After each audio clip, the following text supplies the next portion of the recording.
Good morning, my dear students.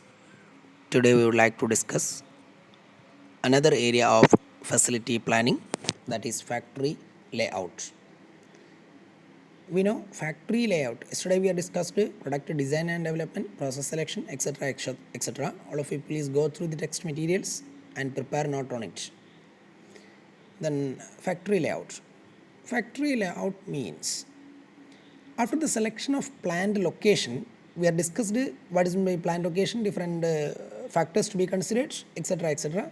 After selecting the planned location or site, the next step is to construct a building or a what we say that on that site. Factory layout means the arrangement of machines or equipments or infrastructural facilities depends upon the availability of floor or space inside available in the building.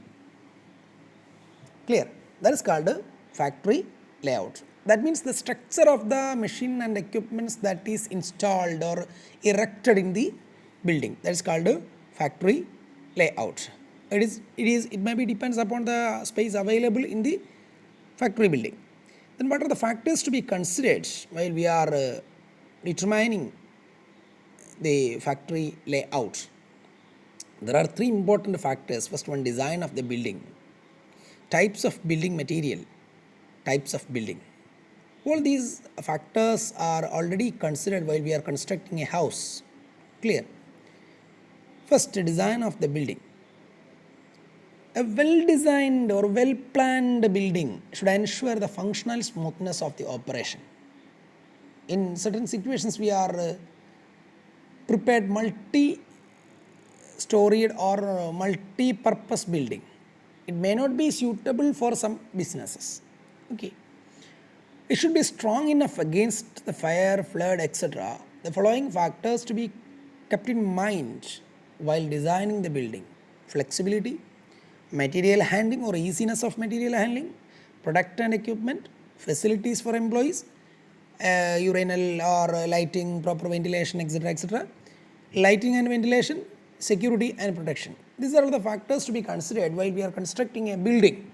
Okay, these are the normal factors or usual practice we are considered while we are constructing an house. The next types of building material. Now, concrete construction is used widely. We know that. Both the floors and supporting columns are made of concrete. The side wall are built with bricks.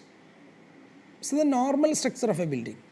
So, there are different types of buildings we have: sheet building, concrete building, etc. etc. We know that. So, it depends upon the types of building, some steps to be taken. That is why we are discussed here.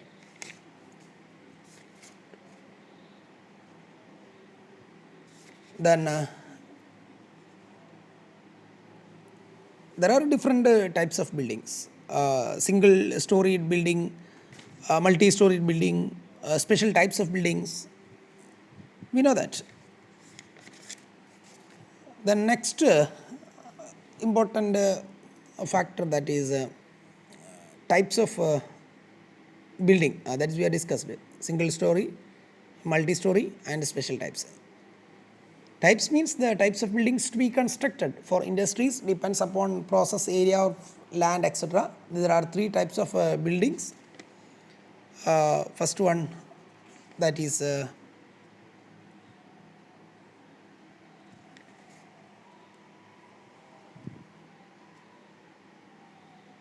single story building. That means majority of the building constructed for industrial purpose, single story. It is better in relation with the transportation. Generally, this type of building material handling is difficult. Cost of the land law, natural lighting is required, heavy floor loads, expectation of frequent changes in layout. Then there are some advantages. There is a great flexibility in layout and production routing. Truss construction ensures uninterrupted operating space. Maintenance expense of above equipments can also be saved. The danger of the fire hazards is reduced. Construction cost is less than multi-story building. Easier plan layout is possible. Okay. Then there are some disadvantages. If the building is located in a city, high cost of land to be paid, high cost of transportations to move workers from city to village. Okay. The next multi-story building, we know that it is self-explanatory. Multi-story buildings are not preferred for industrial purposes.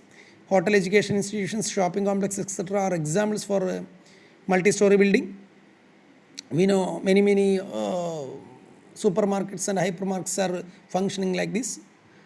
It is the best suited where availability of land is less and costly. It is also suitable for assembled products. It has a lower cost heating and ventilation. It is well suited in the case of lighting manufacturing, light manufacturing industries. Some limitations are there. Material handling is complicated and difficulty. Natural lighting is very poor. Supervision is very difficult. Layout cannot be changed easily. Lot of floor space is wasted for elevators, stairways, and fire escapes. Cost of constructions rises as the number of floors increases. The next last one, that is special types, some special types buildings. Certain manufacturing industries require special type of building. For example, building in with wide span is idea for aircraft industry. We know that. Some cottage industries, small space is required, and a special construction is required for some other businesses. Okay. So these are all the three types of building. These are all the factors to be considered while we are designing a factory layout. Okay. By these words, let us conclude today's class. Thank you.